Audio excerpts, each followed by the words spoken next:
துலாம் ராசிக்காரர்களுக்கு அஷ்டமத்து குரு நஷ்டம் தொடருமா சார்? இந்த அஷ்டமத்து குரு துலாம் ராசிக்காரர்களுக்கு நஷ்டத்தை தான் கொடுத்துட்டு இருக்கு. இப்ப அஷ்டமத்துல தான் இருக்கார். இந்த அஷ்டமத்துல இருக்கிற குருவானப்பட்டவர் ஒரு இடத்துல இருந்து உங்களை வெளியே தள்ளிடுவாரு, ஒரு இடத்துல அவமானப்படுத்துவாரு, உங்களுடைய உறவுக்காரர்கள் உங்கள் நண்பர்கள் வெளியேறிடுவாங்க.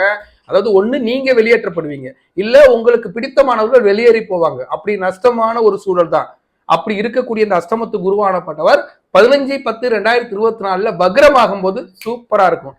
உன்னை புரிஞ்சுக்காம நான் வெளியே தோர்த்திட்டேன் அப்படின்னு சொல்லி மீண்டும் அழைப்பதற்கு வாய்ப்பு இருக்கு. ஆனா நீங்க போக மாட்டீங்க. அந்த பிரிந்த உறவு கூட சேருவதற்கு வாய்ப்பு இருக்கு. அப்ப இந்த அஷ்டமத்து குரு வக்ரமாகும் போது மிகப்பெரிய லாபத்தை 120 நாள் தந்துருவார். எப்பன்னா 15/10/2024 இருந்து 11/2/2025 வரை 120 நாள் லாபத்தை அள்ளி கொடுத்துருவார். திடீர் பண வரவு, திடீர்னு தங்கம் நகை சேர்வது, திடீர்னு பல்வேறு விஷயங்கள் லாபகரமா நடக்கிறது. டிசம்பர்